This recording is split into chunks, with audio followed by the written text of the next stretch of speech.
நீதிபதிகள் நியமன சட்டத்துக்கு எதிராக தொடரப்பட்ட வழக்குகள் அரசியல் சாசன அமர்வுக்கு மாற்றப்பட்டுள்ளது. உச்சநீதிமன்றம் மற்றும் உயர்நீதிமன்ற நீதிபதிகளை நியமிப்பதற்கான கொலிஜியம் குழு நடைமுறைக்கு முடிவு கட்டும் வகையில் தேசிய நீதிபதிகள் நியமன ஆணைய சட்டம் கடந்த ஆகஸ்ட் மாதம் கொண்டுவரப்பட்டது.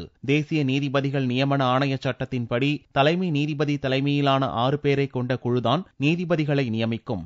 இக்குழுவில் தலைமை நீதிபதியைச் சேர்த்து 3 மூத்த நீதிபதிகள், மத்திய சட்டத்துறை அமைச்சர், 2 சிறப்பு உறுப்பினர்கள் இடம்பெற்றிருப்பர். இந்த சட்டம் செல்லாது என்று அறிவிக்க கோரி உச்சநீதிமன்ற வக்கீல்கள் சங்கம் உள்ளிட்ட 2 அமைப்புகளின் சார்பில் உச்சநீதிமன்றத்தில் வழக்கு தொடரப்பட்டது.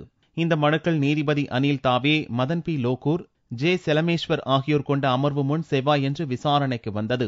உச்சநீதிமன்ற வக்கீல்கள் சங்கம் சார்பில் ஆஜரான வக்கீல்கள் பாலி நாரிமன், அனில் திவான் ஆகியோர் அரசியலமைப்பு சட்டத்தில் திருத்தம் செய்யாமல் நீதிபதிகள் நியமன ஆணைய சட்டத்தை நிறைவேற்றியிருக்கக் கூடாது என்றும், எனவே இந்த வழக்கு விசாரணையை 5 நீதிபதிகளை கொண்ட அரசியல் சாசன அமர்வுக்கு பரிந்துரைக்க வேண்டும் என்றும் அவர்கள் வாதிட்டனர். மனுதாரர்களின் கோரிக்கையை ஏற்று தலைமை நீதிபதி தலைமையிலான அரசியல் சாசன அமர்வுக்கு இவ்வழக்கை பரிந்துரைப்பதாக நீதிபதிகள் உத்தரவிட்டனர். அதே நேரத்தில் மனுதாரர்கள் கோரியபடி நீதிபதிகள் நியமன சட்டத்தை நடைமுறைப்படுத்த இடைக்கால தடை விதிக்க மறுத்த நீதிபதிகள், மனுதாரர்கள் தங்களது தரப்பு வாதங்களை அரசியல் சாசன அமர்வு முன் வைக்கலாம் எனவும் திட்டவட்டமாக தெரிவித்தனர். முன்னதாக அரசு தரப்பில் ஆஜரான மத்திய அரசின் அட்டார்னி ஜெனரல் முகுல் ரோஹத்கி, நீதிபதிகள் நியமன ஆணைய சட்டம் அரசிதழில் வெளியிடப்படாத நிலையில் அதன் சட்டப்பூர்வ தன்மை குறித்து முன்கூட்டியே நீதிமன்றம் முடிவு செய்ய தேவையில்லை என வாதிட்டார். உச்சநீதிமன்றத்தின் அரசியல் சாசன அமர்வுக்கு வழக்கை மாற்றியதன் மூலம் மத்திய அரசின் வாதத்தை நீதிபதிகள் நிராகரித்துள்ளனர்.